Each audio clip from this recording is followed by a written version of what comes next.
మీరు చూస్తుంది వేనేని వార్తలు. మాజీ జిల్లా వ్యవసాయ మండలి మెంబర్ మరియు వైఎస్ఆర్ కాంగ్రెస్ పార్టీ యువ నాయకులు కంటే వినయ్ తేజ నాయకులకి, కార్యకర్తలకి, అలాగే బూరుగుపూడి గ్రామ ప్రజలకు, జిల్లా ప్రజలందరికీ సంక్రాంతి శుభాకాంక్షలు తెలియజేశారు. ఈ సంక్రాంతి పండుగను ప్రశాంతంగా, శాంతియుతంగా జరుపుకోవాలని, యువత అసాంఘిక కార్యకలాపాలకు దూరంగా ఉండాలని వినయ్ తేజ అన్నారు. ఈ సందర్భంగా వినయ్ తేజ మీడియాతో మాట్లాడుతూ, పెద్దలు ఉన్నారని తెలియజేయడానికి చాలా బాధాకరంగా ఉంది. ఎందుకంటే ప్రతి గ్రామీణ వాతావరణంలో కోడి పందాలు అనేవి సర్వసహజంగా జరుగుతూ ఉంటాయి. ఎందుకంటే మేమందరం కూడా గ్రామీణ ప్రాంతం నుంచి వచ్చిన వాళ్ళం. కోడి పందాలు అనేది ఒక సాంప్రదాయ క్రీడ. ఆ కోడి పందాలనే ముసుగులో జోదాల్ని జరిపించడానికి ఈరోజు కూటమి ప్రభుత్వం చాలా అతివేగంగా, అతి ఇంట్రెస్ట్తో ఏర్పాట్లు చేయడం నిజంగా చాలా ఆశ్చర్యం వ్యక్తం చేస్తున్నాం ఈరోజు. ఎందుకంటే గతంలో ఎప్పుడు చూసినా కానీ ఎంత ఈ స్థాయిలో గోదావరి జిల్లాలో, మరీ ముఖ్యంగా మా కాన్స్టిట్యున్సీలో రాజానగరం నియోజకవర్గంలో ఎప్పుడు కూడా ఇంత భారీ ఏర్పాట్లు జరగలేదు. నిజంగా మేమే ఆశ్చర్యం వేస్తుంది. బ్యాంకాక్లో ఉన్నామా లేకపోతే గోవాలో ఉన్నామా అనేది అర్థం కావట్లా.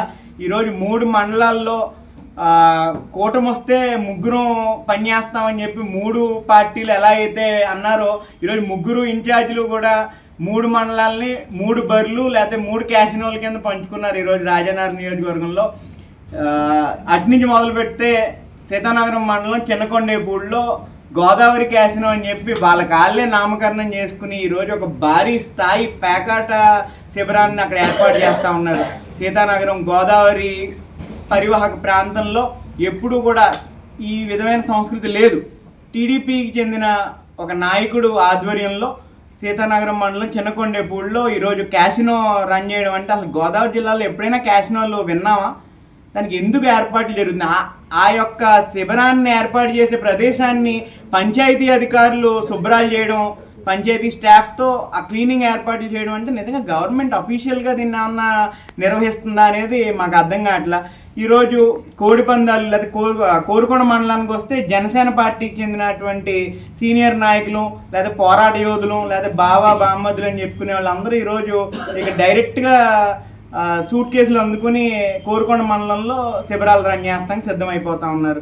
ఏంటి, చాలా ఆశ్చర్యంగా ఉంది. నిజంగా ఒక ఆధ్యాత్మికవేత్త, శాసనసభ్యుడిగా ఉన్న నియోజకవర్గంలో ఇన్ని జోదాలు జరుగుతుంటే పట్టించుకోకపోవడం అంటే, శాసనసభ్యుల వారికి తెలిసే జరుగుతున్నాయా ఇవన్నీ, లేకపోతే బావా అని చెప్పి వీళ్ళు కౌంటర్లో ఏర్పాటు చేశారనే తెలియట్లా. ఎందుకంటే కోరుకొండ మండలంలో సాక్షాత్తు లక్ష్మీనరసింహస్వామి కొలువైన కోరుకొండ మండలంలో మీరు ఇంత యాదేచ్ఛగా సాంప్రదాయాన్ని అడ్డుపెట్టుకుని జోదాలు నడిపిస్తూ ఉన్నారంటే ఎటు వెళ్ళిపోతుంది? కోడి పందాలని ఎవరూ విమర్శించాం. కోడి పందాలు అనేది సాంప్రదాయ క్రీడ. కానీ వాటి ముసుగులో జరిగే జోదాలను మాత్రం అరికట్టకపోతే ఖచ్చితంగా ప్రజా సంఘాలు, ప్రతిపక్ష పార్టీలు ఖచ్చితంగా దీనిపై తీవ్రంగా పోరాటం చేస్తామని సందర్భంగా తెలియజేసుకుంటున్నాం.